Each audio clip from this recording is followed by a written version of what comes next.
Hello, this is From the Mezzanine, a film podcast. This is episode number 35, and we are Matt and Chuck. It's the third week of June, and today we're going to bring you a variety of views and reviews of this week in film and TV. As always, our opinions are uncensored, unfiltered, and unsponsored. Before we begin, I want to turn your attention to our previously uploaded video where Chuck explained the absence of our video from a few weeks ago. As he says in the video, it's not something we're going to devote much more airtime to, but rest assured, we will always find a way to get our opinions out there. Chuck? Yes, and thank you, Matt, for, commenting on that, first. I've said as much as I am interested in saying. We will update people as it's appropriate, and of course, there's rat holes everywhere. Just because this ship might sink doesn't mean there isn't another one we can hop onto. Because that's just how you survive on the modern internet. It's a gutty, gritty place. Sometimes you have to, stab people in the kidney between, from behind, maybe slit a throat or two. Kidnap a baby, and ransom it. This is a dog eat dog world, and it demands a lot of those who want to be in the arena. And we are in the arena of cinema in search of the finest kino, whatever the kids say these days. God, how did film nerddom degenerate to the point that it has now? This is way off topic. This is not on the list for today, but I just want to touch base with you. Where did you go beyond Ain't It Cool News? How did you filter cinema into your brain, via the internet? What was your go-to place? You mean now or back then? Back then, a long time ago. Yeah. I was a Ain't It Cool News person, but then also I was a frequenter of the IMDb message boards back before they got nuked. Okay. And also JoBlo.com. I don't know if you remember that site. I do. Those were kind of my main hangouts. Right on. But what about you? I guess True Film on Reddit was a place I spent a lot of fucking time. Those are those guys are the king nerds. When I think of the Kino aesthetic, it budded off of the mold that was the true film subreddit on that website. They just had such a taste test. They ostracized people for liking things that they didn't like or not liking things enough. It was very dogmatic. It was a strange place. But when I look at where we are today, it's Reddit is the problem. Because I was doing some research into how the Google search system is dying or degenerating and not working anymore, and that's what led me in this direction for some reason. It was a strange day, but that was the thought process I had. But sure. Back onto the task at hand. We're just gonna run this at the front. It's our handy dandy old fair use disclaimer.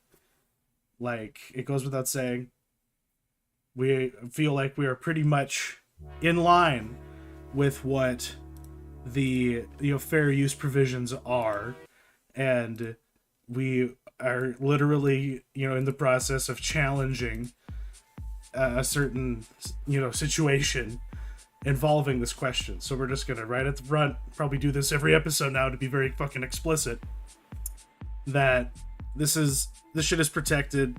leave us the fuck alone. There's bigger fish to fry. There's real issues to be addressed as far as copyright infringement is concerned, and we are not where you should be looking. You know who you fucking are.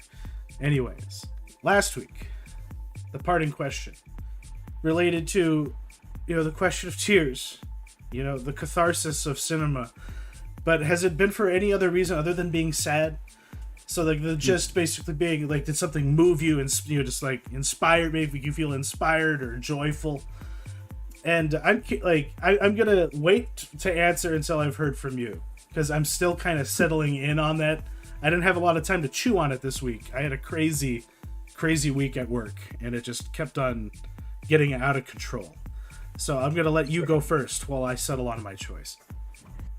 Yeah, so I specifically didn't term this to say like what is the most or what is the best. Yeah. I just wanted a single time it happened to you. It doesn't have to be like the time that you were so like, in keeping with that thought, this actually kind of happened to me this week with a movie that I'll be talking about later, a little bit more about later, Lawrence of Arabia. And yeah, so I guess just to kind of get this part out of the way now, basically, there's a scene in Lawrence of Arabia that's probably one of like the most like masterful sequences ever put to film, where Lawrence, one of his like traveling companions, like falls off of his camel while they're in the middle of the desert, and nobody notices, and then once everyone notices, it's basically too late. They're like, you have to leave him behind. If you go back, you'll also die, and he'll die too.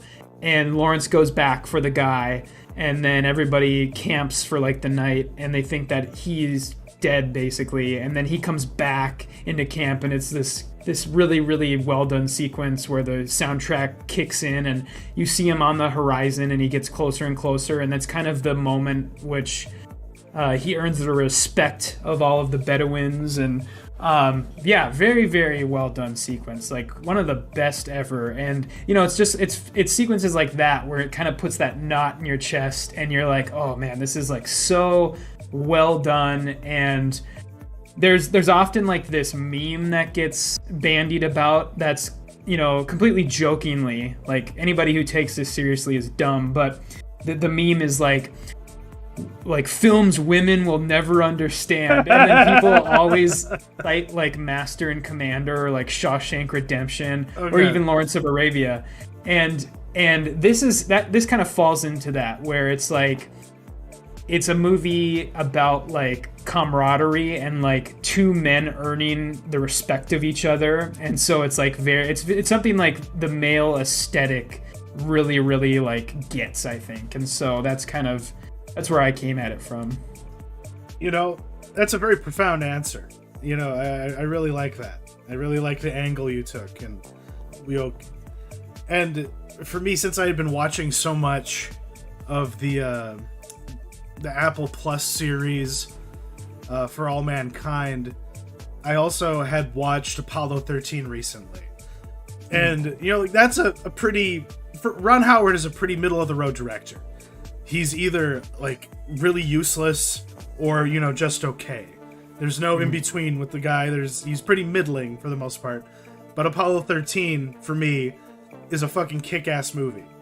And it does a really good job of just being harrowing enough without being uncomfortable, that by the time you get to the point where you're like, oh my god, they've made it all this way, but they still could fucking burn up in the atmosphere, like maybe their heat shield was damaged, like fuck, like they could still die. We got them to the finish line, and they could still die. And that uncertainty in the gap of communication from when they break atmosphere until they got connected again, even though obviously it's a true story, we all know the history, if I've seen the movie so many times, I still get so caught up in like the relief of Tom Hanks going like, hey, this is Odyssey, it's good to see you again, and everyone like flipping their shit, and Ed Harris's Gene Kranz just sitting down and like unbuttoning his white vest and and just like relaxing, like you know, and then like the joy on the families, and it's like the shot of the grandma sitting next to Buzz Aldrin and Neil Armstrong as they're like trying to distract her from like how uncertain everything is, and she's just like, it's like, you boys, my boy, like my son could land a dishwasher, you know. I don't know, that whole sequence of events just ruins me every time I see it, especially when it's on my family's VHS copy, because it's just so tracked over that it's all warped and like Tim and Eric'd. So like that, the nostalgia factor is a big part of it, but just it is an effective sequence, and it's my favorite thing that Ron Howard has ever done, you know, in his whole career. Yeah, there's definitely something to be said for like films in which professionals solve problems, or professionals do their jobs very well. Like there's something to be said for that. Or like watching people who are like super smart and super capable like solve problems. Yeah, like from that movie specifically, when they're dealing with oxygen filters and not having ones in the right shape. Well, we got to get a square peg in a round hole. How are we going to do it? Well, it takes a bunch of, you know, engineers just like taping shit together and like taking socks and like putting it over hoses and whatnot, and then you get to be called the steely-eyed Bissell Man, you know, and that's the true story. That's the real thing. So yeah, that was a good question, and I really liked your answer.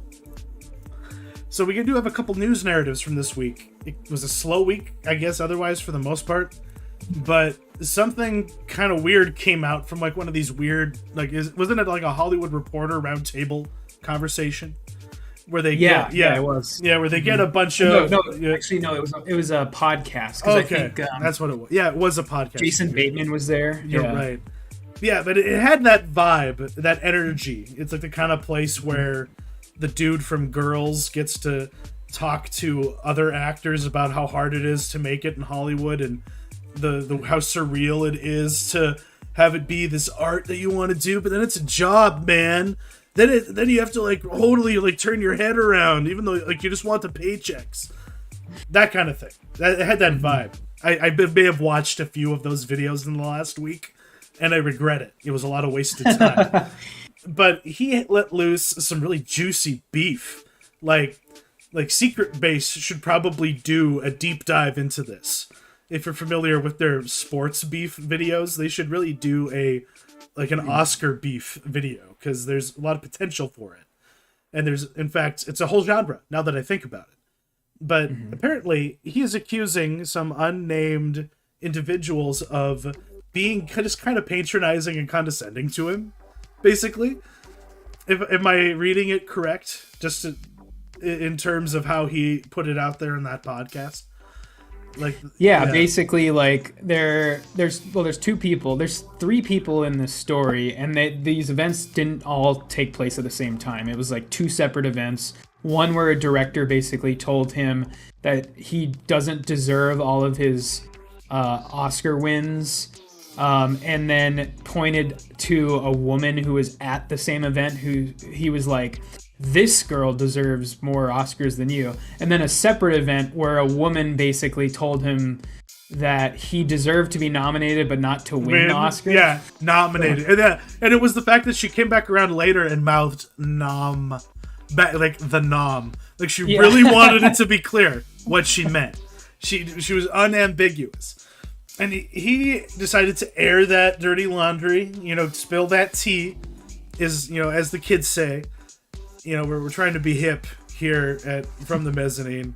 We're drawing in a strange demographic lately, talking about Ezra Miller so much. Yeah. But in this instance, who is this? What's the scuttlebutt? Who is he not? Who is he not naming? I have a theory that I'll propose. The director or the filmmaker that had that said, hey, she deserves the nominations. She should get the plaudits. It's a joke that you have them. I think that was the director of Silver Linings Playbook.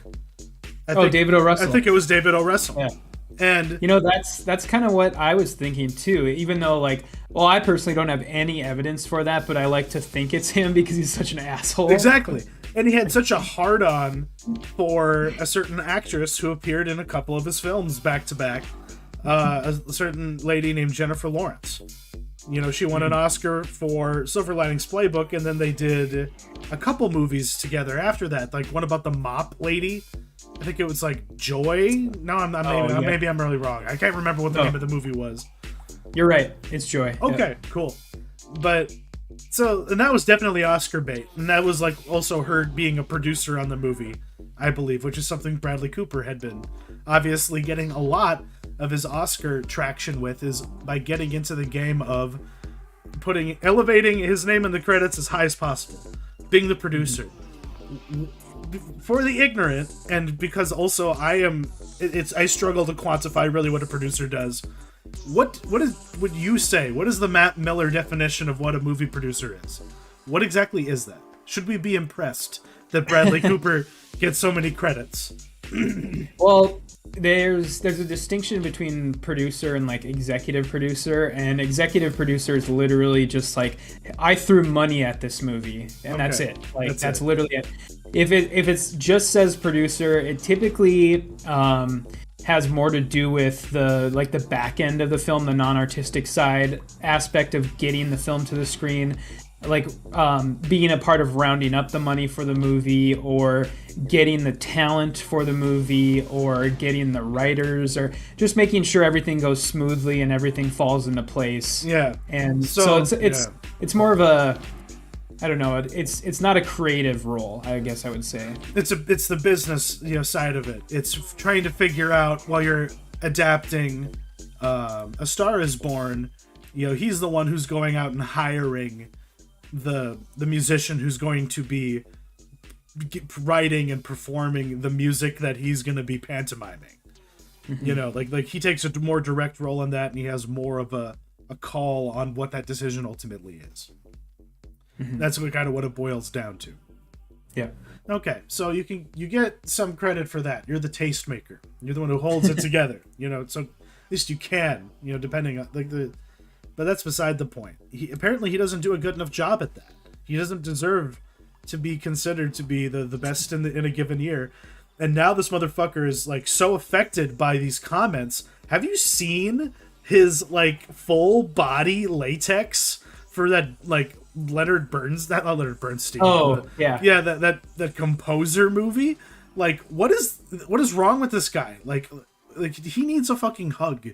From what I can tell, so he's not in a good place. Yeah, it's clearly like him trying to get more renown, basically. But yeah, I've seen that where he's playing like a 70-year-old Bernstein, and it's just like he's unrecognizable. It's not like Tom Hanks in Elvis, where you can kind of see his face beyond the makeup, but this is like completely unrecognizable. It's bizarre. Yeah. But as far as I had mentioned that I don't have any idea as to who this director person is, and it seems like a lot of people have a lot of different theories about that. But the more concrete guess for the actress who said he deserved the nom but not the win, is actually Isabelle Huppert.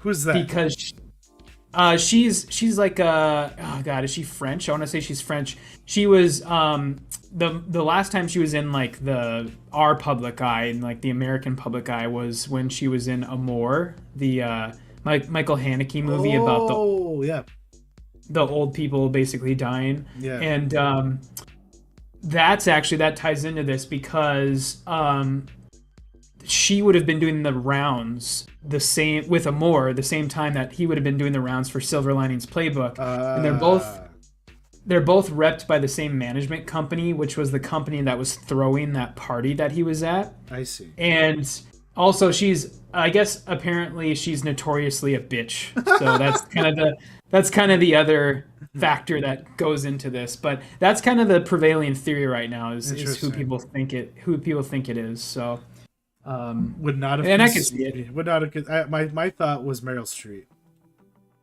I could see that too. Yeah, it just seems like she could get away with it. That's what I mean. Yeah. Like he can't out her.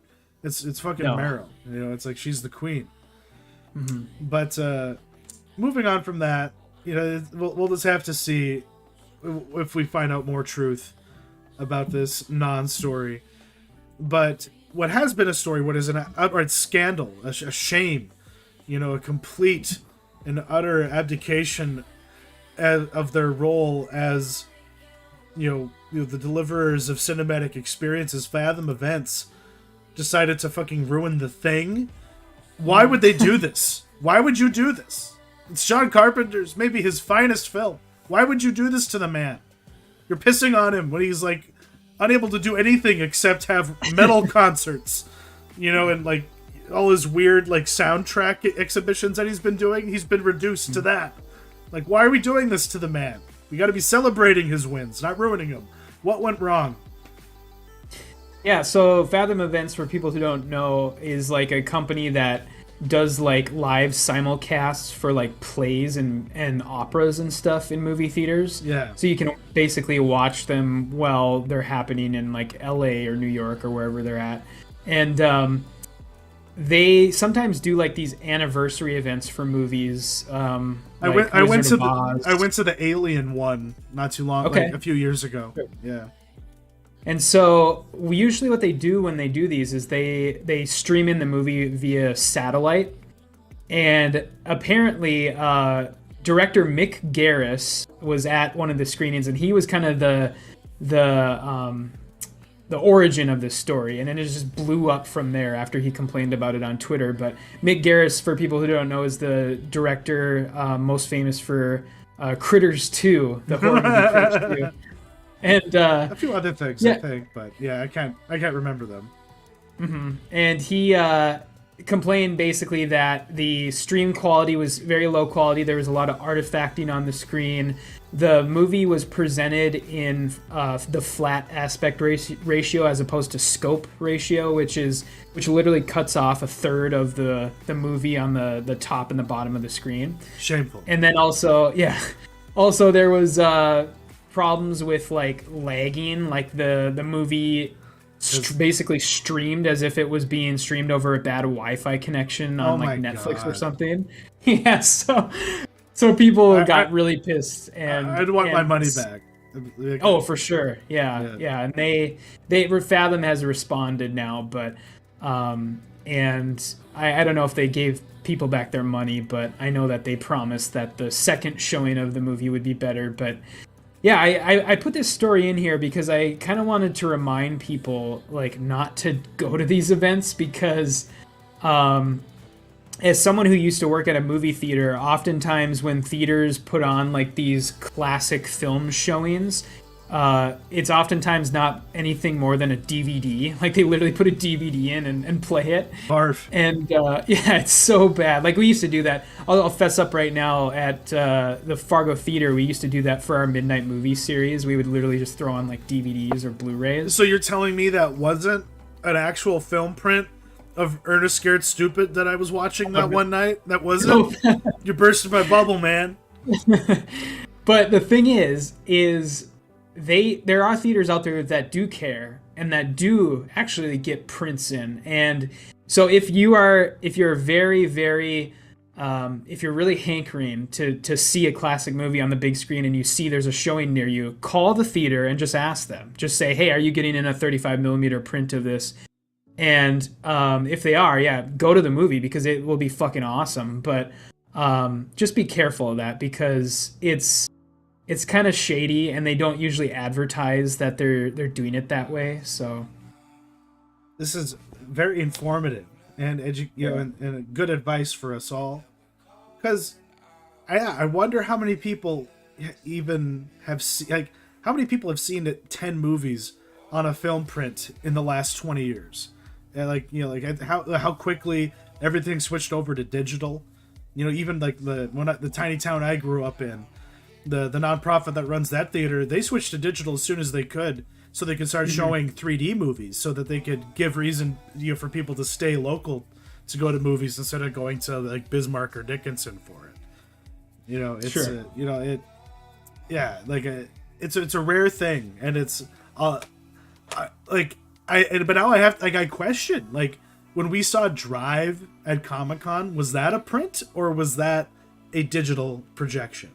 Like, you have to wonder. Yeah. That was, my guess is it probably was digital, but the digital that you're talking about, like the digital that movie theaters use nowadays, it is higher quality than just like streaming something or just playing like a disc of something, because what they do nowadays is the film studios literally send a hard drive to movie theaters that basically just have the movie on it, and then the theater puts the hard drive into their projector, and it's literally just a solid state drive with the movie on it. So that's decent. I mean, it's usually 4K, and so it's, I mean, modern digital projection is nice, but what year was that? Was that 2011 that we saw that? Yeah, I believe that's somewhere. Okay.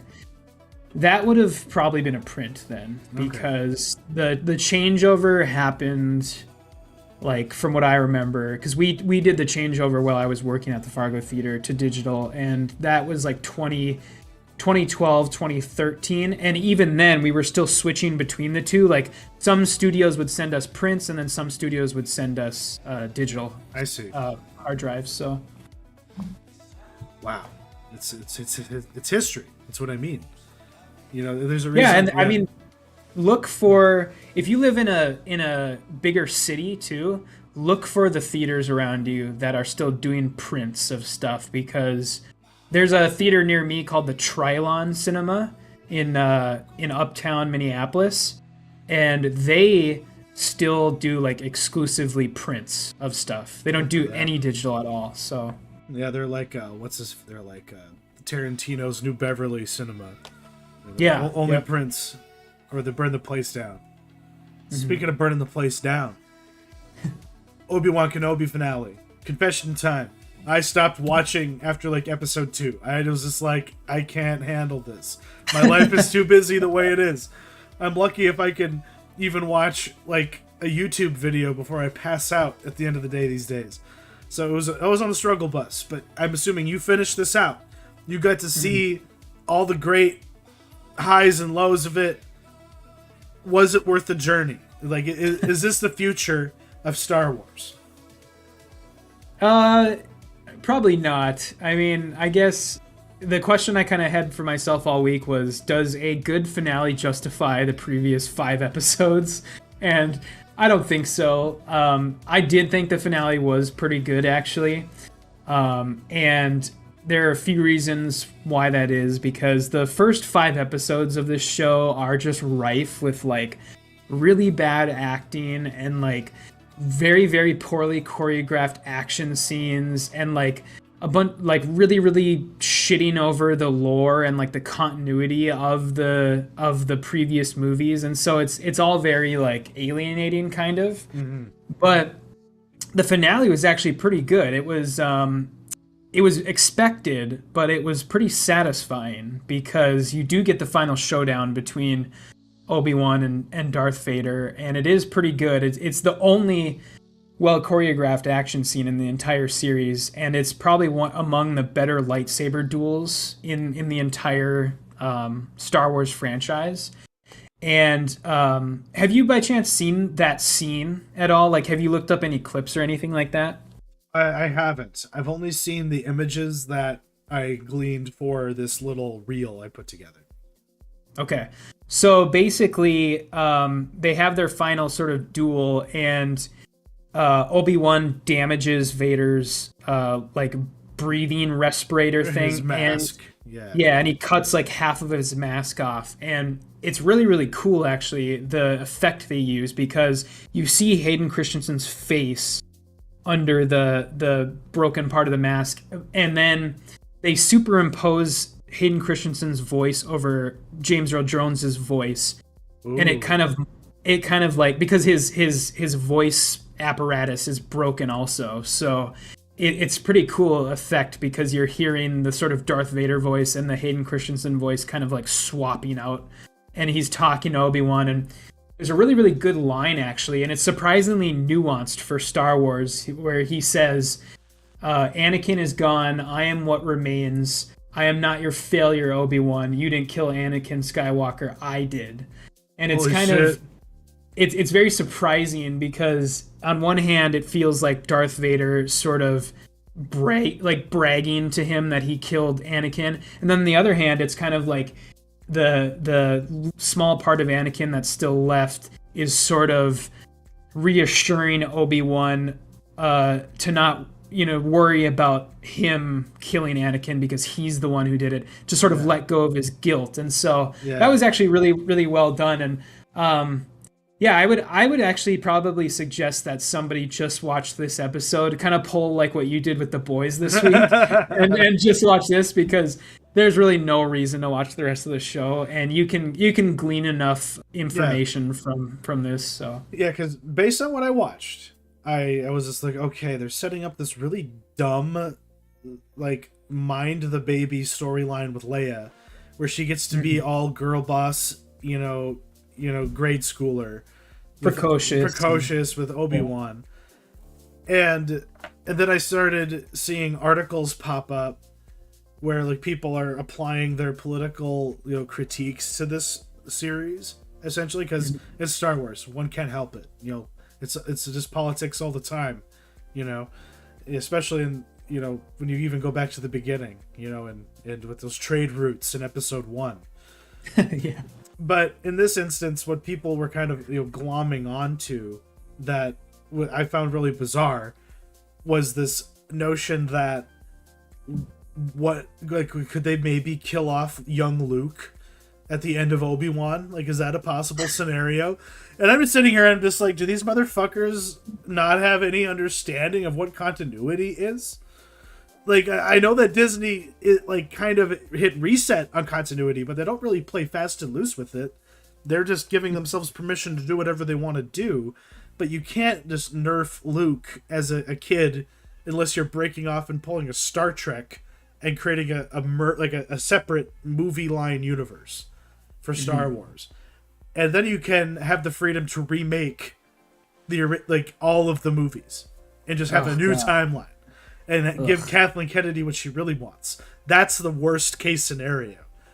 that's the apocalypse universe that we don't want to live in, and I can see it happening before my eyes. Just with how the internet as a hive mind itself is already so willing to just recontextualize and rewrite it and be like, well, what's the thing that would alter original Star Wars irrevocably? It would be getting rid of Luke as a child, so that only Leia can be girl boss badass Jedi training with Yoda and Dagobah. Way sooner than Luke. Like she bypassed Obi-Wan and went straight to Yoda. In fact, that kind of thing. So that's where my mind has been, as I avoided watching this, because I was like, I don't want this to be true. But from what I spoiled for myself, I do like what they ended up doing with the third sister character. Because the initial perception of her is that, oh, she's this really corny, lame Star Wars bad guy, which is kind of typified the new Disney Star Wars for me. Like, a lot of these villains are kind of lame.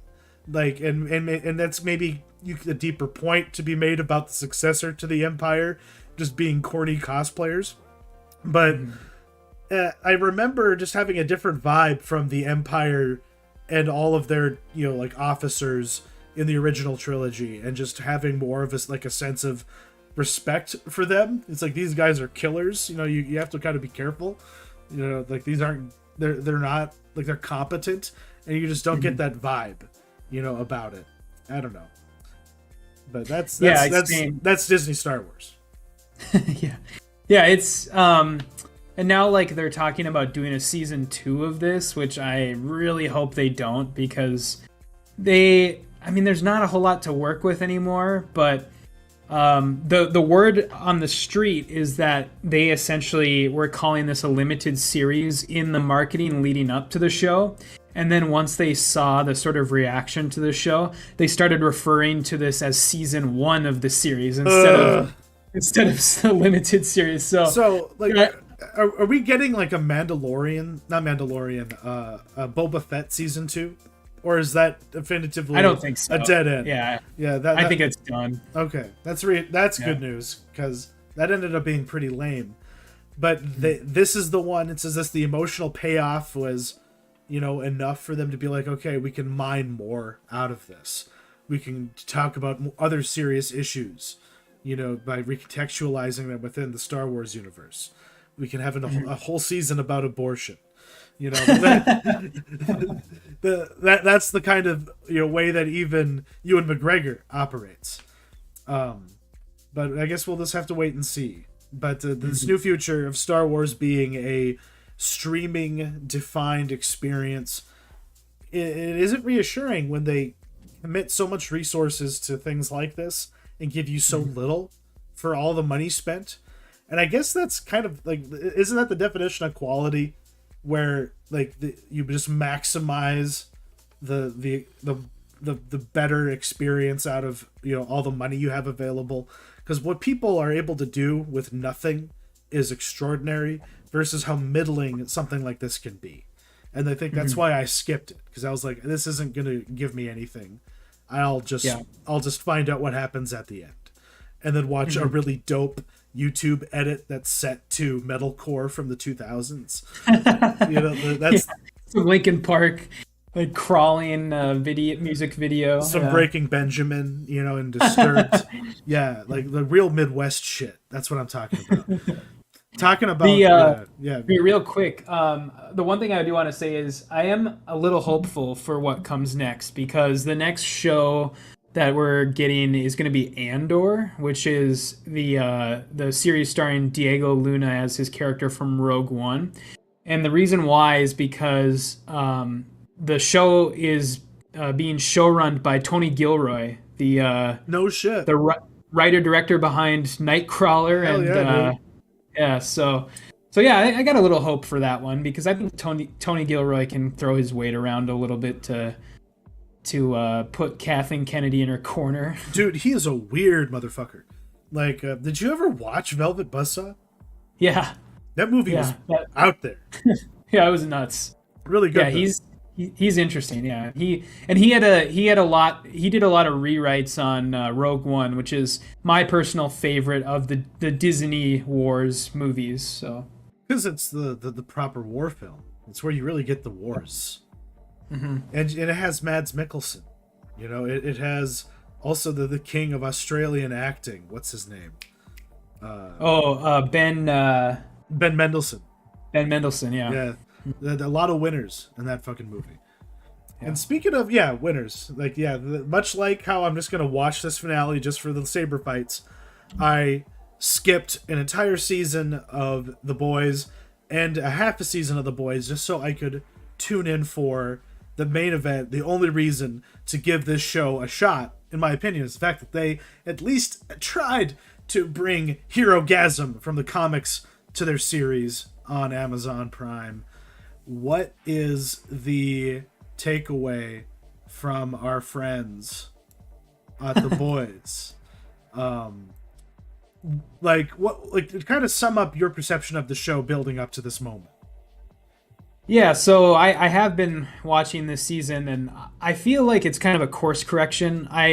Looking back on season 2, the entire thing feels like a side story, and like they extended a Monster of the Week plot out to an entire season with Stormfront, because she's dead now and she's barely even mentioned anymore. So it's like, okay, what did that lead up to? She's a punchline. It's like, I thought we got rid of all the Nazis. Mm-hmm. But and so it's just like it kind of felt pointless, the season as a whole, and now they're kind of back on more what's the word I'm trying to think of, not syndicated, but storytelling basically that carries over from season to season. And so the stuff they're doing with Anthony Starr's Homelander is really good this season, where he's kind of slowly losing his grip with reality and also realizing that he doesn't have to put up front anymore for people to like him, because there will always be a segment of the population that likes him and agrees with his sort of politics. And so I've liked this season so far, and I thought this episode was great. It was one of the better episodes of the show. It was nice to finally see Homelander kind of get his ass kicked a little bit. Yeah, because I want to mention that Jensen Ackles fucking kills it in this, because I forget that this is a Kripke kind of show run experience, is it not? Eric Kripke, Yes. the Supernatural, showrunner, and so it's been Jensen Ackles kind of has been wasted on that stupid show Supernatural for the whole extended 10-year plus of seasons that we shouldn't have gotten.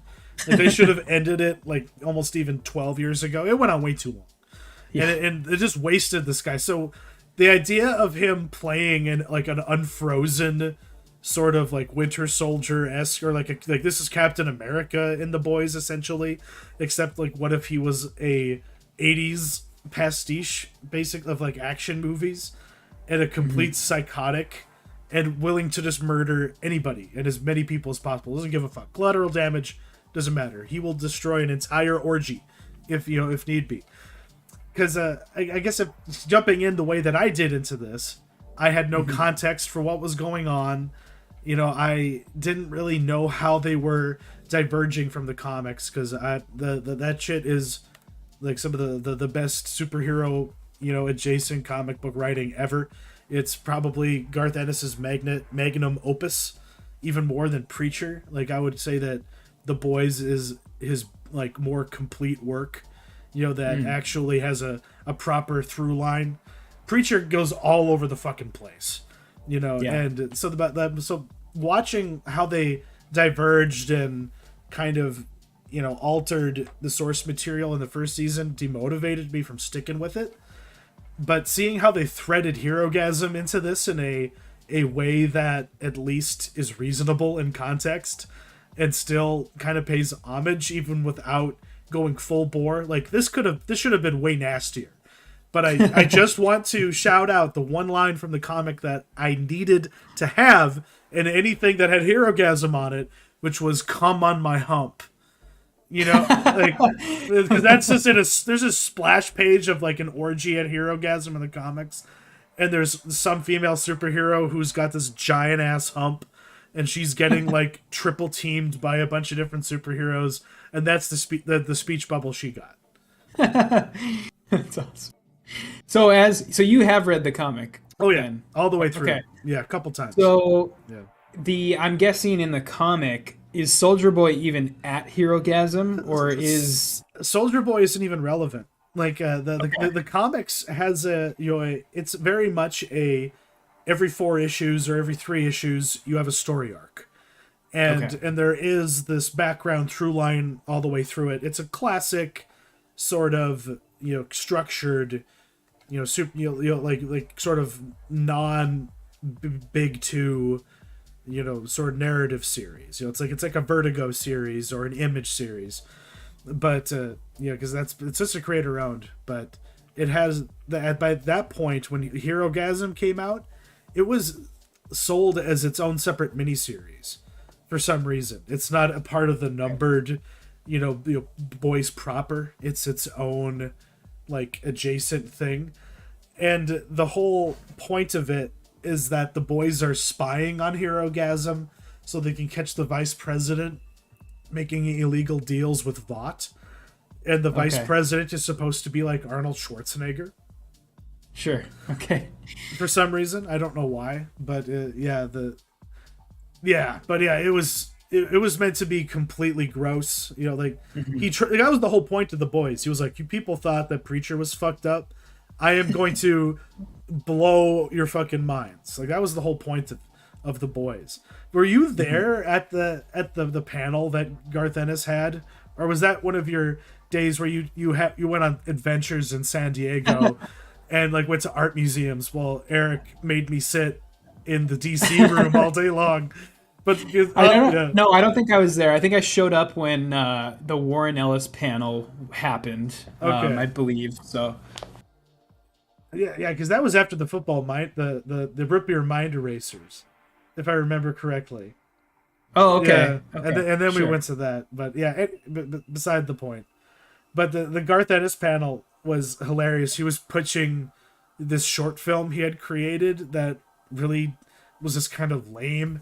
It was like one of his Avatar horror books that he did about like some military people in the like Iraqi desert who run into like a weird cult sort of a thing. Are you thinking of Crossed? It's not Crossed. It's not Crossed. Okay. but it was published by Avatar. But he had made a short film adaptation of it because they were trying to sell it as a TV show. It didn't work. But during the Q&A, like somebody they asked him what was the thing from his career that he was the most proud of for being the most offensive. What do you think is the most offensive thing you've ever done? What do you think pissed off the most people? And I forget exactly what it was, but it was something from The Boys that he felt was his finest work, in terms of, angering, the people he hates the most in the world, But the Herogasm itself was when that came out, it was highlighted in the, at least by the internet comic press as this is going to be the one. They're going to cancel The Boys because of this. This is going to be so fucked up. And I remember it being pretty gnarly. But the hump line is the one that sticks with me forever. Yeah, that's awesome. So that you heard that in the background of the show? Yeah. That was heard in... sure. Yeah, and just this one of those long pans through this orgy that for otherwise was pretty tame. Lots of women 69ing each other, lots of girl on girl, lots of Asian guys with pencil mustaches fucking twinks. There's a lot of great moments because that's what not being in touch with this show, I was really surprised by the weird heart and humanity that popped up. Because that's what made this episode great, was they're just surrounded by all this degeneracy, but there's these genuinely moving exchanges happening between all these different characters. And most of the time they're completely naked when they're having heart-to-hearts, or when they're talking about killing each other.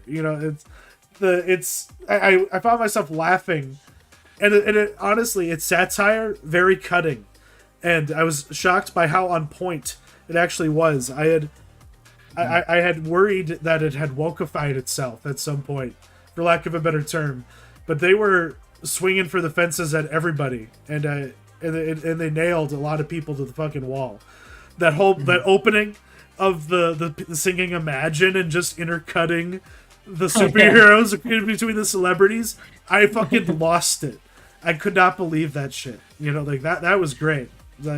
So I'm gonna hop back on the show. I might catch up with everything, just because I'm so impressed with what they did with this episode for doing their own thing, and just using this. Yeah, because they're wasting Love Sausage in as throwaway gags with his enormous prehensile dick, but because Love Sausage was a Soviet character from the books who helps them when they're investigating something in Russia.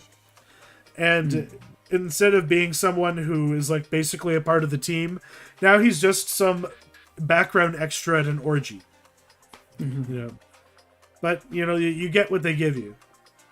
Yeah. This I would encourage anybody who fell off with the second season to jump on with this third one, because I do like where they're going, and I think it's pretty obvious that they're leading up to some sort of final showdown between Homelander and Soldier Boy, and whatever that is going to be, I'm excited for it. So yeah, it's going to be a good time. And while they may be, they are pulling some punches, this could be more Garth Ennis than it is. But it's almost better that it isn't, because now all these normies can feel like they're watching something really fucked up, and think that the Homelander is a good guy for some reason. I don't know how anyone could ever think that the Homelander is a good guy, even though it is a credit to Anthony Starr's performance, because he offers a lot of nuance to that character that really is not present in the comics. Have you read that? How he's basically just an evil, fucked up piece of shit. There's nothing redeeming about this character whatsoever, and there's no way to identify with how the completely evil they are. It's another, and there was things like Irredeemable was one, A God Somewhere is another. There was a lot of books at that time exploring this archetype of the evil Superman, and Homelander was this is black and white. There's nothing gray about him whatsoever, but this performance, I guess, is likable enough that people get a little confused. Yeah, I don't see how that could happen, but I mean, I guess if people are really that dumb, I mean, I think more so like if you're finding yourself like agreeing with his sort of like fucked up politics, that's kind of the point at which, you know, you're like, okay, something's up with you. So, yeah. So take a moment, smoke a cigarette, reconsider your life. Yeah. But shout out to our boy Jensen Ackles. It's happy to see him playing a different character besides a Winchester for once in his life. The poor bastard. And yeah, dive back in. But our next topic of conversation, it just made me think back to 2013 when I was a young man with, you know, a lot of time on his hands after working his shift at the old coal mine that is Hornbacher's, you know, the grocery chain, and being like, what can I do right now? Well, let me see what's on Twitch. What's Twitch all about? And I happened upon this thing called the League of Legends League Championship Series, which was in its inaugural spring season. And I got to experience firsthand, you know, that kind of the early days of professional esports in terms of it being packaged and sold as something that is a professional league. And that, you know, brings us to this Paramount Plus series called Players, which is basically satirizing that world, you know, using like, are they using actual team logos in this? Was I mistaken about that? Yeah. Okay, they are. So it's bleeding reality and you know, in fiction. They have Jat, the famous former Dignitas player who's become one of the, like, you know, voices of you know, shoutcasting, you know, these, you know, professional leagues, you know, whatever it is now. I haven't watched it in a really long time. But is this funny? Is this worth anyone's time? No, I don't think so. I've only watched the first episode, but I dropped off it pretty hard. I really don't think it's very funny, and because of that, it has a very weird feel, and it's like you don't know if you should be laughing, but you're not because it isn't funny in the first place, and because it's not funny, all of these characters just come off as assholes, but they're not endearing in any way because they're all just kind of like super individualistic, super selfish assholes. Yeah, which is but it's authentic of streamers. You know, for sure. And so in a way, it's exactly right on. But is it entertaining? You know, does that make it entertaining? Maybe not necessarily. Yeah, no, not. And yeah, I don't think I'm not going to continue. And yeah, I mean, that's really all I have to say about it. If you're somebody who doesn't know anything about League of Legends, they don't do anything to get those people on board. It's like they're using all of, you know, like the terms for things in LoL, and like they're using all of the you know, I don't know, like the nicknames for stuff and stuff like that. And if you were watching this show and you didn't know anything about the game, you would still walk away knowing nothing because it's like they're talking about, you know, running Baron and like, you know, all that shit. Go. Out. Like, I don't know. I just remember seeing, like, when they would do like what's the team comms from that team fight. It's just people saying the same words over and over again. Go in, get out. Kill him, run away. It's just, I don't know. Like, it's never that exciting or sexy. But no, yeah, because I will say though that the behind the scenes of the Dota International that they do called True Sight, I think is what they call that series. That shit is really well produced, and you know, and really gets the drama going. And it's amazing to me that they can't at least pull off something convincing, especially since like the people behind American Vandal did this, right? Yeah. Yep. And that at least had an endearing, you know, principal character. But Cream Cheese apparently is just a lame, you know, performance, just a lame character. There's just nothing there to work with, basically. Is that what it boils down to? Pretty much, yeah. It's just like, I mean, the story, it's kind of well-trod ground where they have a team and a player that's better than any of them gets introduced onto the team and everybody else gets pissed, basically. Okay. And it's just kind of, I don't know, it's almost sad because it's, like I said, it's not funny, so it's just like watching these people like just be assholes to each other and like scramble to like sort of one up each other is just kind of sad.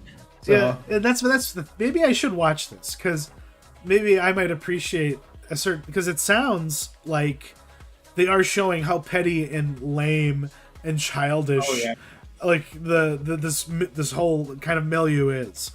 They're all children. They went from they're all like ant children. Yeah, they went from their mama's basements to a team house, and they almost burn it down because they forget to put water in their noodle cup that they're microwaving. Like that's the kind of people we're dealing with here. And when it comes to dealing with infighting, they can't do it. It gets really petty, and they just kind of like sabotage the team's experience, that kind of thing. Yeah, I grew out of it for obvious reasons because even the old heads that play Dota, they act like babies, especially when things don't go their way. So I guess but I'm kind of interested now. There might be something to laugh at. Who knows? Mm-hmm. But we do got a mentionable, this week. You had experienced something on Dr. Zhivago, a brief encounter in the bridge on the River Kwai. A lean night. So I picked up the new 60th anniversary edition of Lawrence of Arabia and 65th anniversary edition of Bridge on the River Kwai. Those steel cases? Yes, they look awesome. The art on them is so good, and I mean, I don't know what's left to say about the movies other than before this I didn't mention this earlier in the show, but I'd only seen Lawrence of Arabia in sort of like TV snippets. Okay.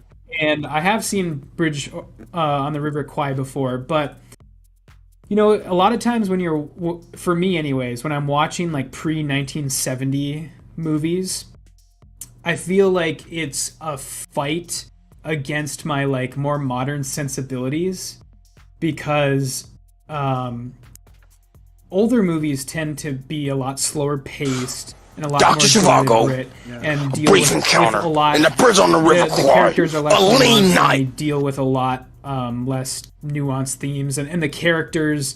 A lot of people would consider old movie acting as quote bad acting, because everyone's using that like weird North Atlantic accent. So the Cary Grant problem. Yeah, and so a lot of times with these movies, these pre-1970s movies, I feel like I'm trying to kind of fight my more modern sensibilities to kind of, for lack of a better word, get bored. And I think that the first hour or so of Bridge on the River Kwai is pretty slow. Yeah. But then after that, it really, really finds its footing, and it ends up being a really great movie by the end.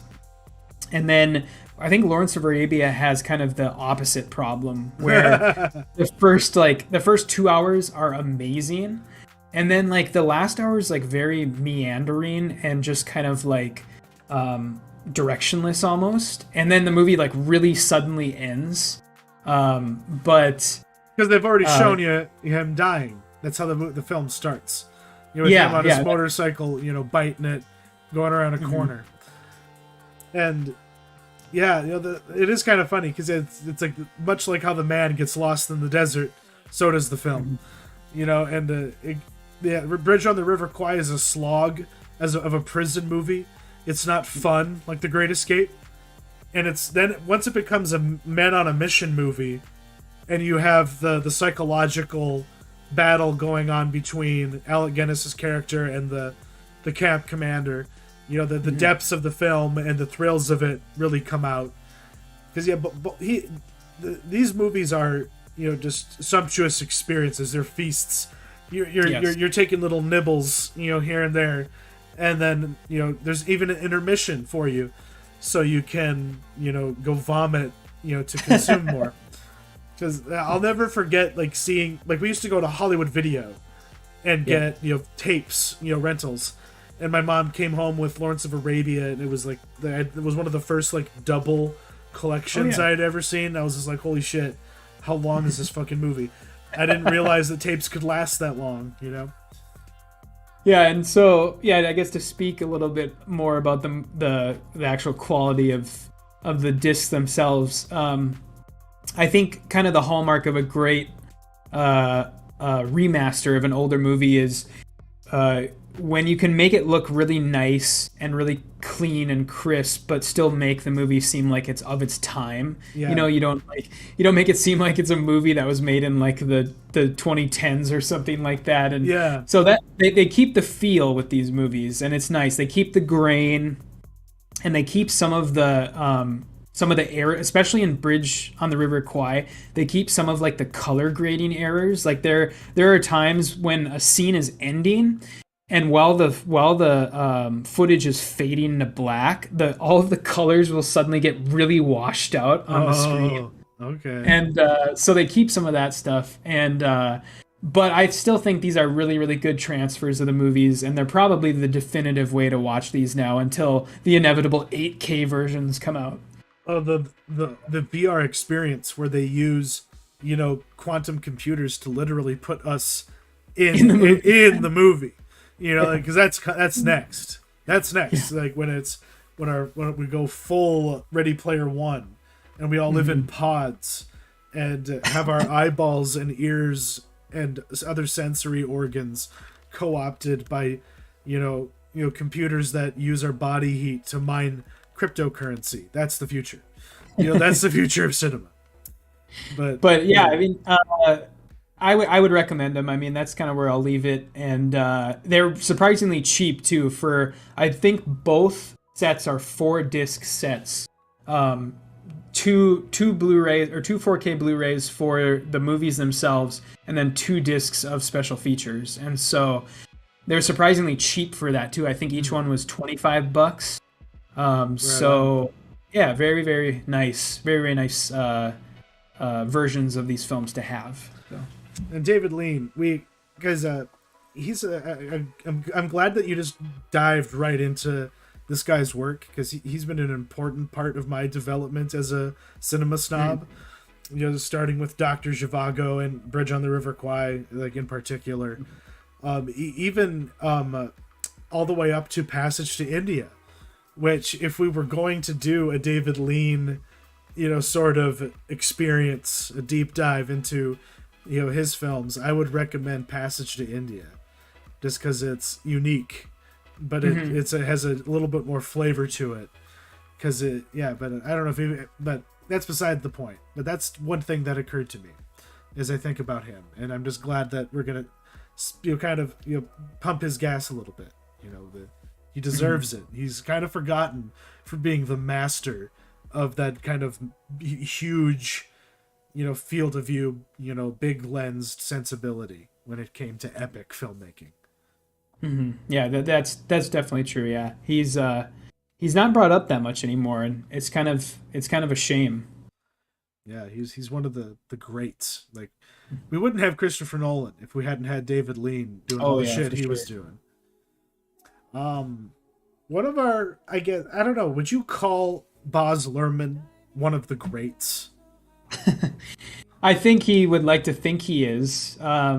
I mean, he has that like sensibility of like a self-important director, where he only makes a movie like once every 10 years, and he spends like years upon years in previs for all of his films. So I guess you could maybe say that he's definitely one of Australia's best exports. So yeah, because I've never seen Strictly Ballroom, but Moulin Rouge and to an extent Romeo plus Juliet are so formative for me, you know, like just in terms he kind of was a definitive filmmaker for me growing up.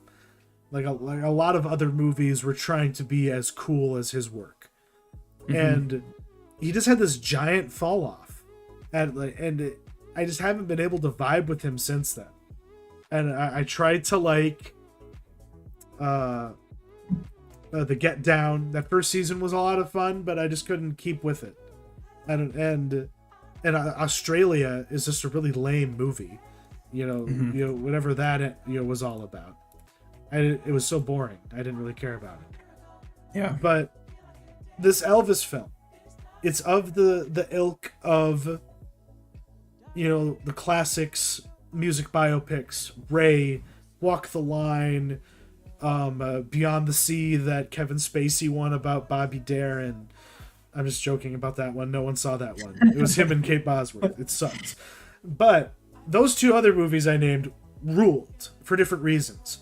In Ray, it was an utter pantomime. He never played the piano. He never sang, Jamie Foxx, but he still won the fucking Oscar for it.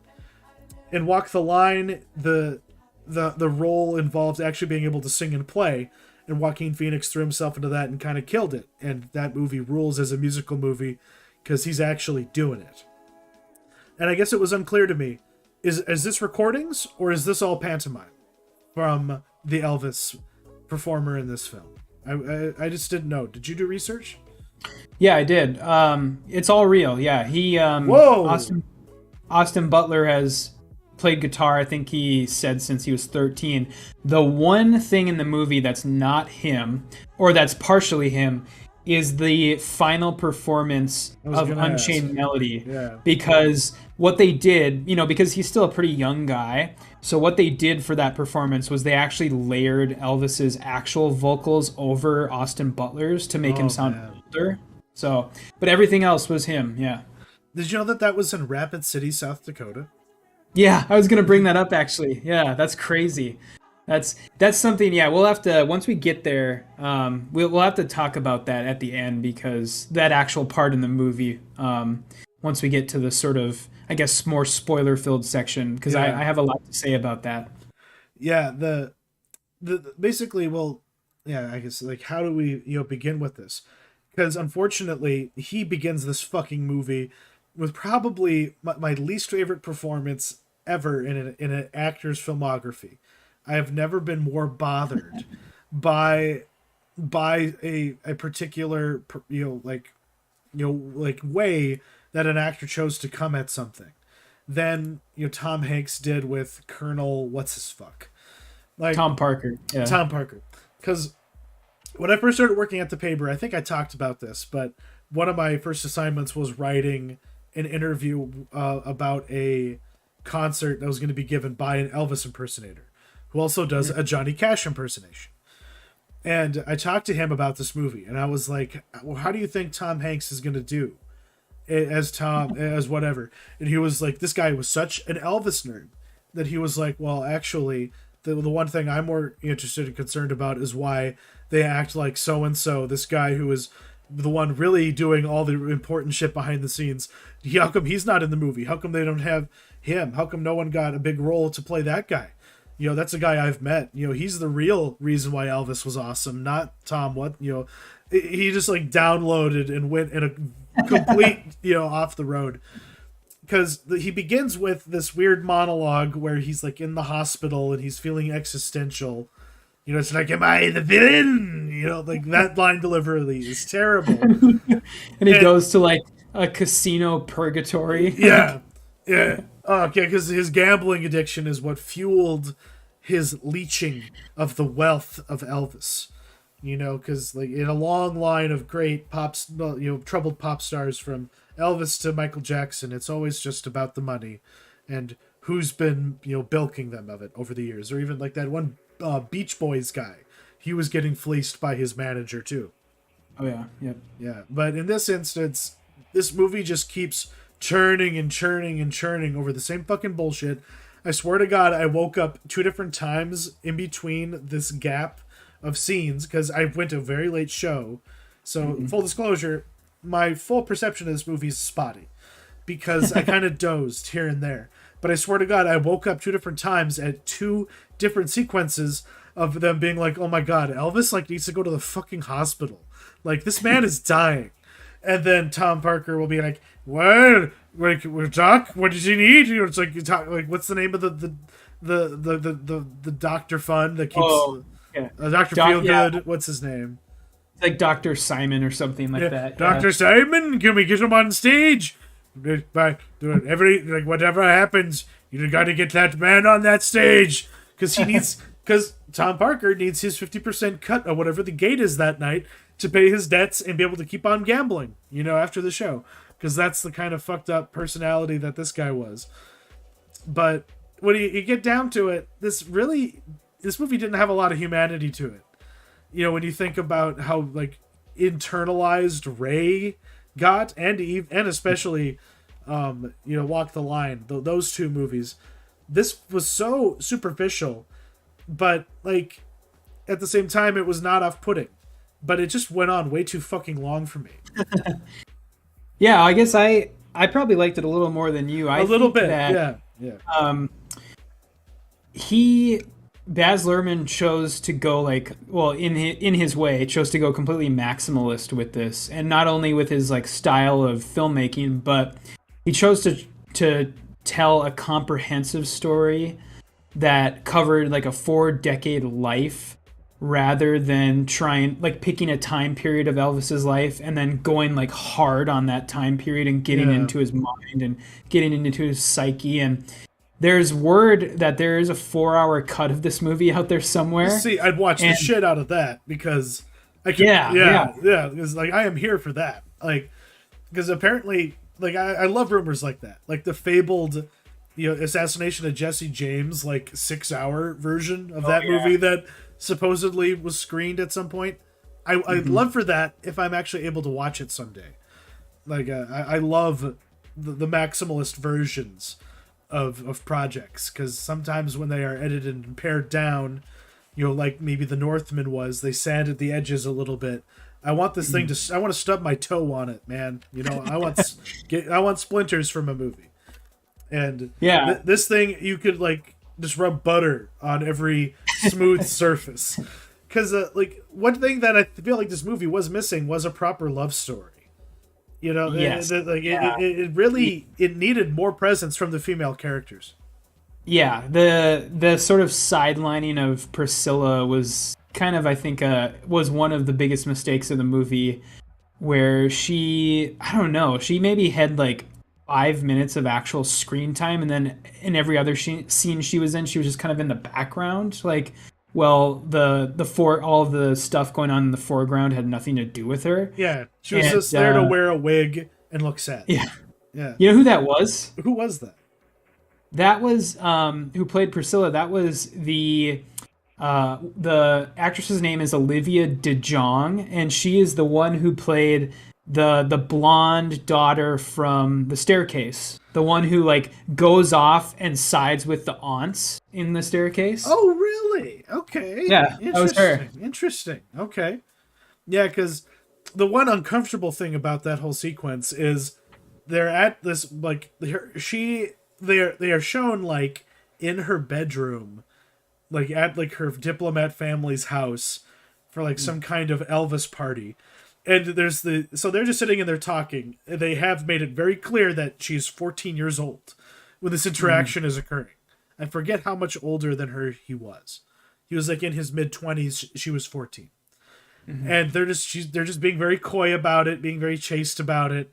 And you see this drunk guy walk up to the room he's about to get laid in it, and see them in it, and then get this weird look on his face, and then the woman just grabs him and pulls him away. So everybody knows that Elvis is in this room with a 14-year-old girl, and it's fucking Elvis Presley with his swinging dick. You know what I mean? This is kind of it felt sketchy, but I guess it was authentic, because that was what happened, I guess. Yeah, there's definitely some.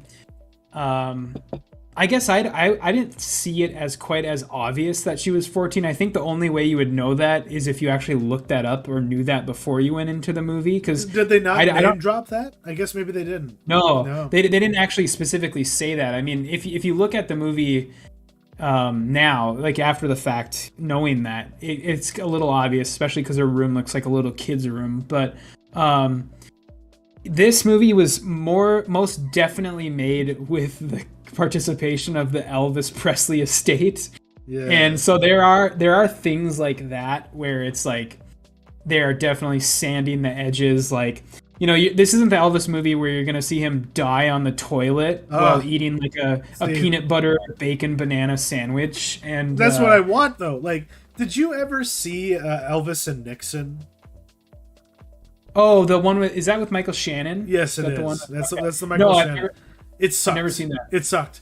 But I wish that we could have gotten the Elvis movie you're talking about out of his performance, even though he was a little too old. You know, he basically was mimicking the way that Bubba Hotep's character was done.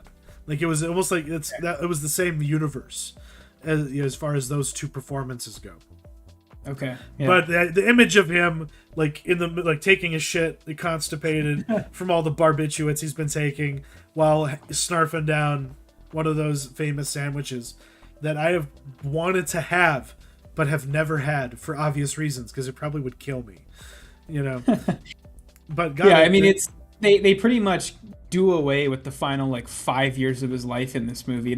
You get the one scene of the Rapid City, South Dakota performance, and that's really it for like his final 5 years. Yeah, and they wanted to maintain a sexy veneer. They did not want him to be Mr. Punchster on the left. Exactly. There they wanted like this, because, you know, Baz Luhrmann, he's, you know, one of our more venerated gay filmmakers, and I feel like he very much needed to be like, he really wanted to make a thirst trap movie, you know, and for sure. and this movie succeeds in that regard. Like, he's a sexy man, and he's like, and just the way that he pouts with his lips and the snarl, like, so much of this performance fucking works, but his whole like body presence, like his physicality, is perfect, because like I think you mentioned, I don't know when you met, but I do know I read about it, that he had to audition for a ridiculous amount of time. So he just went full like internalization, maybe not method, but he fucking like worked himself to the bone to just audition for this role. Mm-hmm. And Baz Luhrmann put him through 5 months of auditions. That's insane. Like, I feel like he might be broken. Like, he might, like, kind of like how, and this is a serious point I'm making here. This is not a joke. Kind of like how after the Passion of the Christ, James Caviezel just like basically stopped as an actor. Like, he was just like a husk of a human being after enduring the production on that. I feel like the same thing happened with another, you know, sort of religious figure for our times, which is Elvis. You know, he's mythical at this point. Is he alive? Is he the Bigfoot? We'll never know. But yeah, he's bled into the cultural consciousness to such an extent that people literally get married, you know, by going to him. Like, he is replacing God. You know, that's the argument I'm making here. Yeah, just to speak on that a little bit, to go back to your point about his look and his sort of the thirst trap nature of the movie. Yeah. Did you notice the scene, you know, the scene when he's performing at like the baseball stadium on like the field, and the like congressman or whoever is at home, the guy who basically starts the witch hunt for him, when during that scene when the congressman is like looks over into his living room and he's like, what is that on the TV? It shows his like daughters and his son in front of the TV, and they're all like, including the son, they're all acting like super horny for Elvis, and it's so funny because you can tell that the direction that Baz Luhrmann gave to the actor playing the son was like, act like you want to fuck him, like, basically. And that was his insert. Funny. That was his self-insert.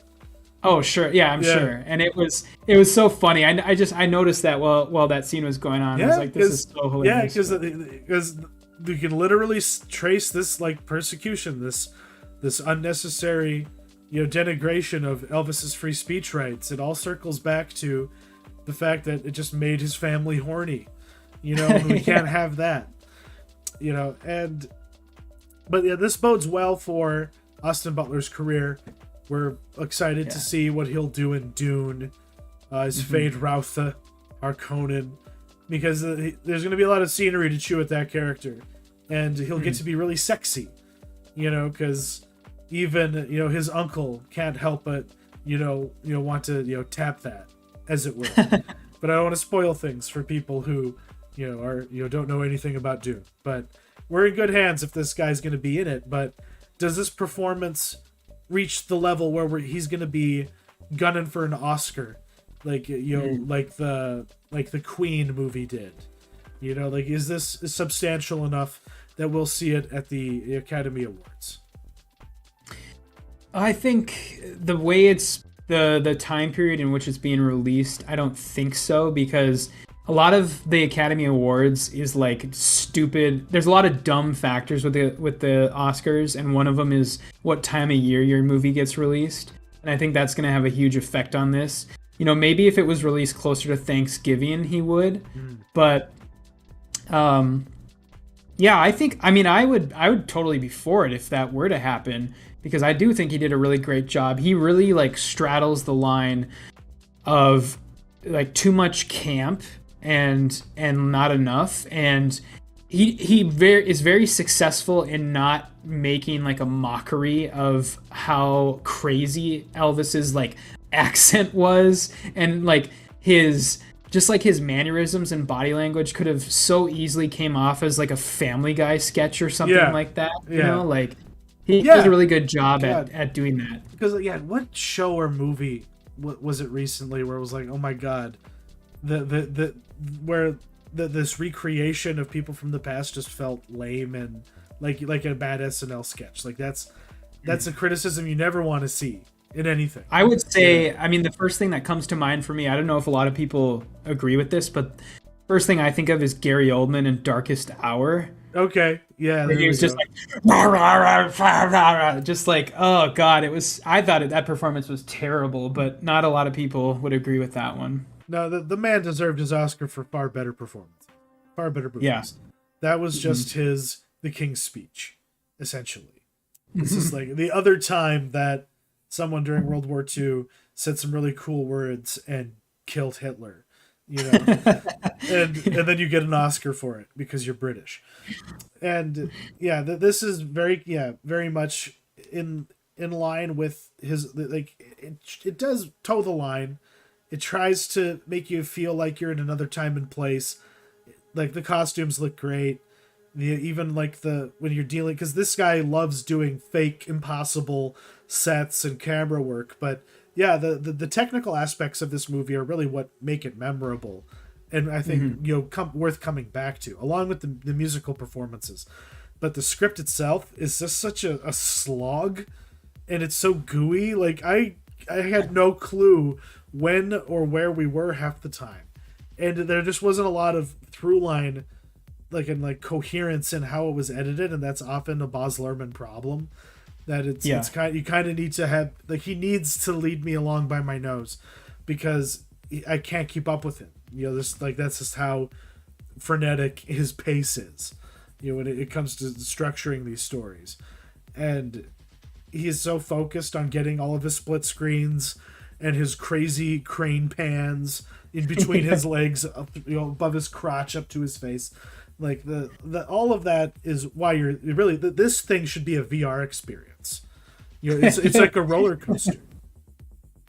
Yeah, and it's funny you say that about kind of not being able to follow it, because there's a lot of like, this kind of goes along with our conversation about The Staircase and Winning Time, where there's a lot of flubbing of the facts with this movie, as far as like when certain conversations took place and the settings in which those conversations took place, and like when the sequence of events and how they happened. And the one thing that I took away, or I was reading about this, I would encourage anybody to go and Google like how much of Elvis movie is true, basically. And there is a lot of stuff in here that did actually happen, but the questionable aspect of it is when it actually happened, and how, like, to what degree it happened. And the one that I took away that was really funny, I thought, was at the International Hotel when he does his last performance at the Vegas place, and he does that rant at Tom Hanks's character about firing him. So that never happened. But although Elvis did in fact rant during that last performance, But the thing he was ranting about was that the hotel fired his favorite chef in the kitchen of the hotel. They should have kept that in. That would have been so good. Yeah. Oh, come on. Like, why do that? I guess it makes sense from a movie perspective, but the artiste in me just wants them to keep it real, because that's pretty surreal. That's pretty great. Yeah, just like imagining like a sort of chubby Elvis being pissed that his favorite chef got fired. That man made the best lobster steak, surf and turf I've ever had. You're just taking it away from me. What do you think this is? This is America. I'm a DEA agent. He could just go in so many different directions. Yeah. It would have been a lot of fun. But that's the Michael Shannon movie that we didn't get. You know what I mean? Yeah. But I mean, I guess I don't know. Is there anything else you wanted to touch on specifically? I don't want to be unclear about it. I do recommend that people see this. This was really cool. It was visually, the theatrical experience was worth it. It was well attended when I saw it, but people kept on getting up and going to the bathroom. Like the same group of people kept on going to the bathroom. If you catch my drift, and some people were like really zooting it up for this movie. But yeah, Tom Hanks sucks. Austin Butler is pretty awesome, and Baz Luhrmann for the most part is pretty good as a filmmaker, director, brainchild behind this project. And maybe if he's gonna make another musical, maybe he should do The Boy from Oz with Hugh Jackman before Hugh Jackman gets too old to do it. Because that was his big stage coming. Like he won like Tonys for that. That's right. And that hasn't been done as a movie yet. And I think that's what Baz should do next.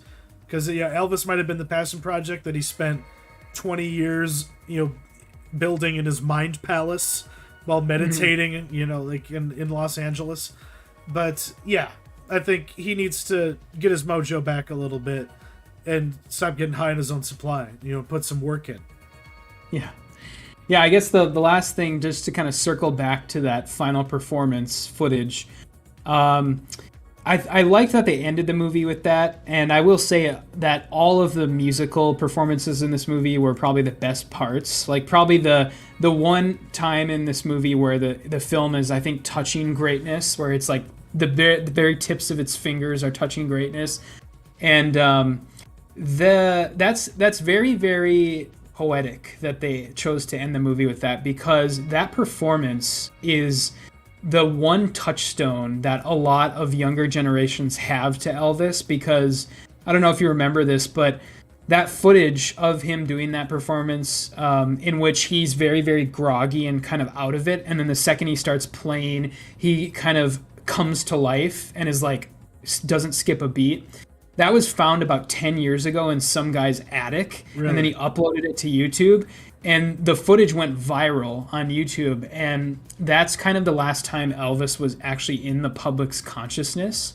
So it's very interesting that he chose to end with that, because that's the one thing that I think a lot of younger viewers who attend this movie will look at and go, oh yeah, I remember that. I remember seeing that or whatever. And so...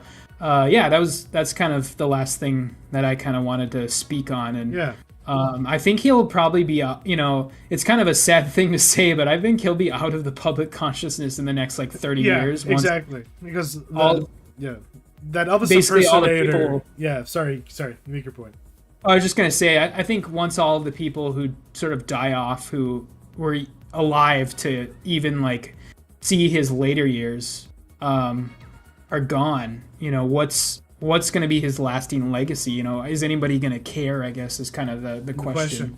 Yeah, and so to that point, that impersonator I was talking about, the bulk of his work is spent at nursing homes with with an audience that is either dying, almost dead, or so demented that the music is just therapy for their Alzheimer's risen mind that can't connect two thoughts together except the lyrics to an Elvis song that they had on a record as a child. That's the reality of it. You are right. Like eventually Elvis is just going to go away and be irrelevant, just like the Rolling Stones eventually are going to die and be irrelevant, no matter how long they keep on touring. You know, because that's the unfortunate thing about COVID. You know, for some reason artists are like, well, we got to keep redefining ourselves. We have to, some of them are just bent on making as much money as possible before the time runs out, because so many have died in recent years, and you want to maximize your value while you have it, I guess. But I think a lot of these dudes are literally going to die on stage, you know, and the Rolling Stones, especially the Rolling Stones. But but Elvis is a good time, and you know, I could see this, you know, being, you know, like, I think that was one of your dark horses for the summer movie wager. So you're probably going to get some points here, because this is going to, you probably jump over Bob's Burgers, I'd say, pretty safely. Yeah, I think so. Yeah, because like you mentioned, your theater was pretty full, and my theater was very full for a 12:30 afternoon showing on a Friday. So.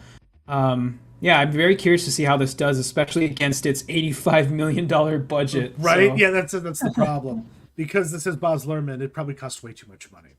Yeah. And unfortunately, a lot of these, you know, streaming companies were getting a lot of investment from companies like BlackRock, you know, which is, and Vanguard, which are just these giant, you know, like some they're these weird funds, like these entities that just invest in shit and buy housing and real estate, but they've been giving money to make all this streaming content in the wake of 2020, because advertising was dying, so they heavily invested in the creation of the content libraries for these streaming giants, and now they're kind of pulling the money out, because there's going to be a lot of bottoming out in the ad space and entertainment world coming up here in this potential recession that may or may not happen, depending on, you know, global events involving a country that we won't name, because apparently that's just bad hoodoo juju. But yeah, anyways, moving on to, I guess, is that any last comments on Elvis for you? No, I guess the only thing I'd say is, if you are going to see it, if you are planning on see it, do see it in theaters, because Absolutely. I don't think this would play as well at home. Like it's kind of a spectacle movie for sure. So yeah, you want to get your giny wet, you know, just like all the girls at these shows, because that is one thing. Like, my last closing comment, they do a good job of just showing the absolute like hormonal shift that was this man's introduction to the psychosphere of humanity. Like, it's because of Elvis that anybody knew that they had a dick. You know, like, you know what I mean? It's like, oh shit, like that really put me somewhere. Coming out next week, we have, you know, some things on the docket. The Forgiven. I'm not really sure what that's gonna be. So this is this looks, at least by the poster anyways, like painfully generic. Okay. But I included it because it's actually from John McDonough, the director and writer of Calvary and The Guard, the Brendan Gleeson movie. Yeah, that guy. Okay. Yeah. So, brother to Martin McDonough. Exactly. So interesting. I think this is a case. I think this actually will end up being probably pretty good. I think this is just a case of like studio meddling in like poster design or like in the marketing. I think it's going to turn out to actually be a very different movie than the poster is promising. But yeah. Then we got The Princess on Hulu. What's this now?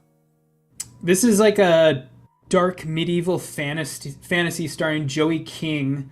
This is another one where I really was only interested in it because of the director. It comes from Vietnamese director Lee Van Keet, the guy who directed the movie Fury from a couple years ago. Interesting. Okay. So he's very good at. Did you ever see Fury by chance? I think it was a Shudder movie. I never saw that one.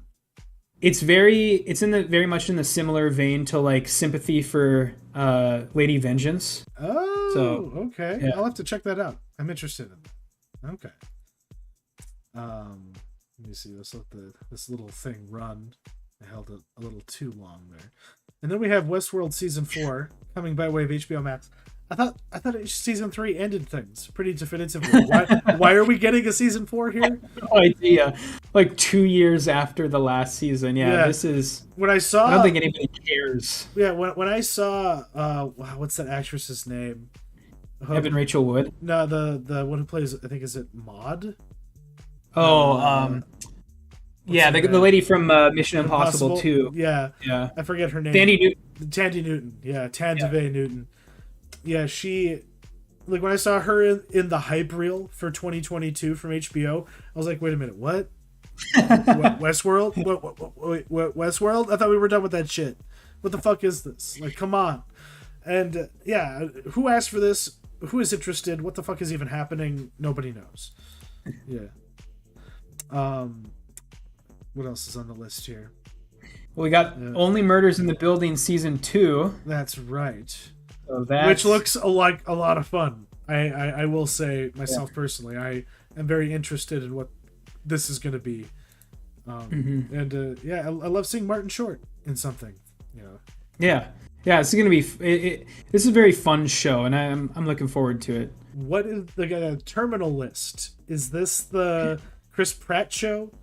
Yes. Yeah. Okay. Yeah, the Chris Pratt sort of Tom Clancy looking series that Jason Bourne sort of thing. Yeah. Yeah. I looked. My only frame of reference for this is it's based on a book, I guess, by a novelist named Jack Carr. Okay. Never heard of him. Yeah, he's done many military books, and I googled him on my Google image search, and the first picture that comes up is a picture of him with Joe Rogan, and then every picture after that is him in like military contractor gear, like with assault rifles and stuff, and it's just like, okay, so we're gonna get some like operator like Kino, like Tom Clancy shit basically with this guy. So hey, I don't know. It might be fun. You know, it might be fun. Yeah, because like after watching Without Remorse, that adaptation of that, like I'm pretty keyed up. I'm ready for that kind of thing. So but because deep down, I can't believe they haven't done this. They only exploit Rainbow Six as a video game property. But have you ever read Rainbow Six, the book? No, I haven't. Yeah, it would make the ultimate limited series because it's huge. It's a fucking tome of a Tom Clancy novel. I think it is his biggest book.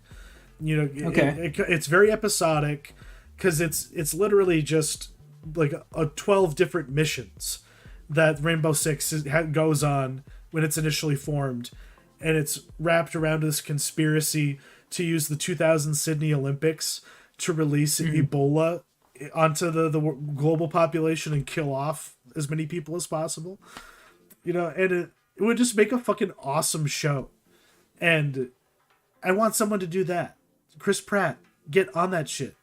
Or he should. He should. I mean, Amazon really has kind of, I mean, they have the exclusive rights, I think, to Tom Clancy now. So, I mean, they've kind of squandered that, I guess, because I mean, the only things they've done is that one Michael B. Jordan movie, and then that series with John Krasinski. Yeah, because like it's just to give you an idea of like what if they adapt it literally, would they kind of delve into. You know, Carlos the Jackal is the big bad in one chapter, you know, for one sequence, because all of these terrorists around the world are being funded to try and basically motivate. Like the world, the country, the nations of the world to make Rainbow Six a necessary thing, so that the conspiracy can get access to the security for the Olympics. So they're creating the problem, and one of the missions is set in this like hostage situation in Disney in Paris. Like they have like a Disney World in Paris, and there's these Muslim terrorists take it over. And like children are used as like human shields, and the Rainbow Six snipers like go out of their way to shoot the bad guys so that they die slowly, so they can like walk up to them on the stretchers and be like, "Good night, Gracie," you know, and be badass about it. Like it probably won't be like they can't do it, you know, in this day and age, because even Obi-Wan Kenobi had to have like, oh, we're sorry that the Uvalde school shooting happened, so don't like get too weirded out when we show a bunch of kids about to get space murdered, because that's kind of something that's, you know, coming up on the horizon here. Yep. But that's more to do with the parting question. But before we get to that, we're just going to kind of hype up what we're doing next week, which is a deep dive into the career of Jonathan Glazer, the British filmmaker.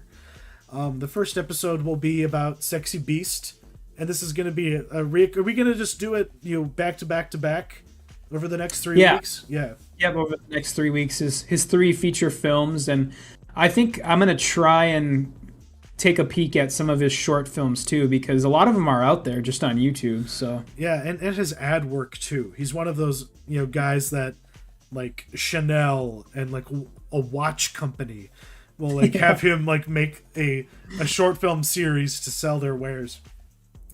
But Sexy Beast is infamous as like one of the most foul-mouthed films that has ever been made, and it was a very audacious debut for the guy.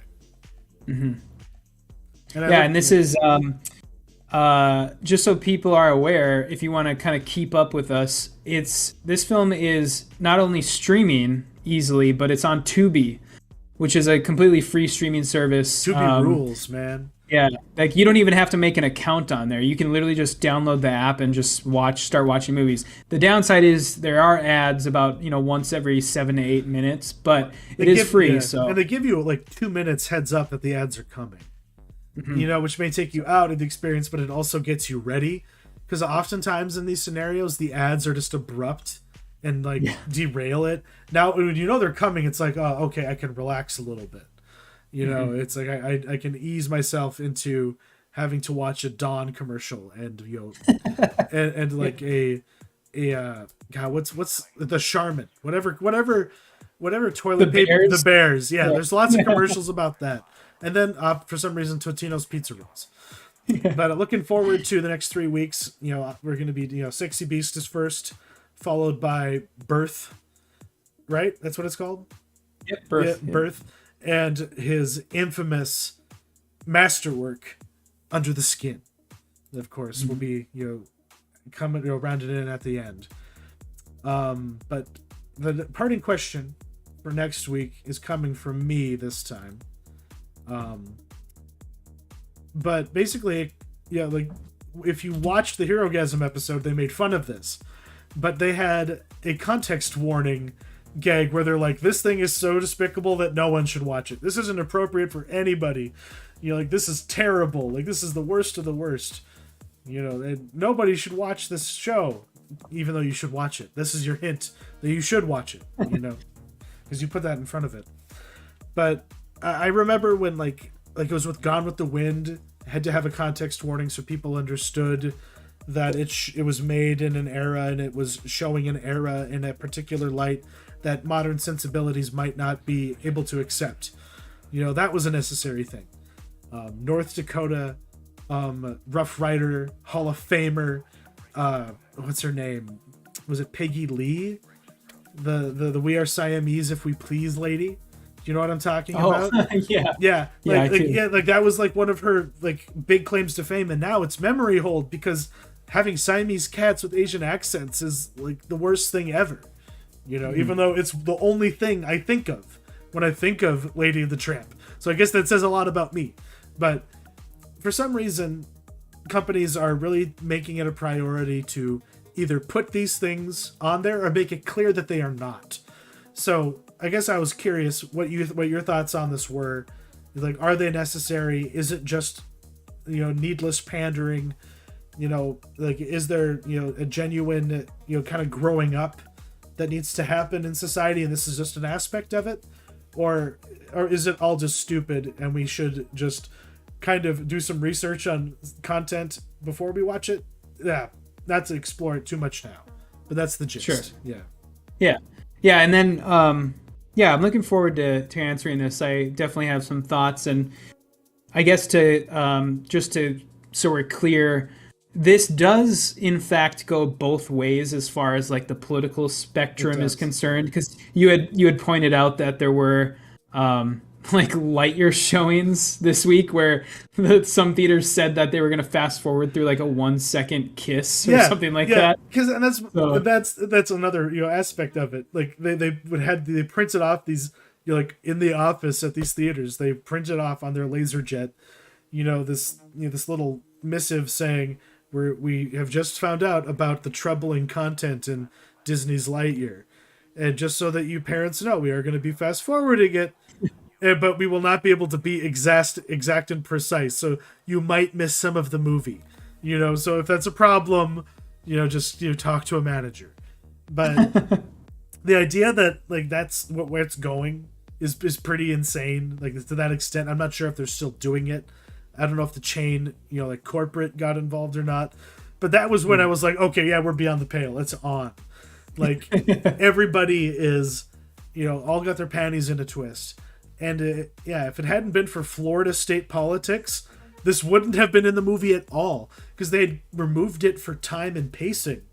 And then, when it became a cultural touchstone, it got put back in.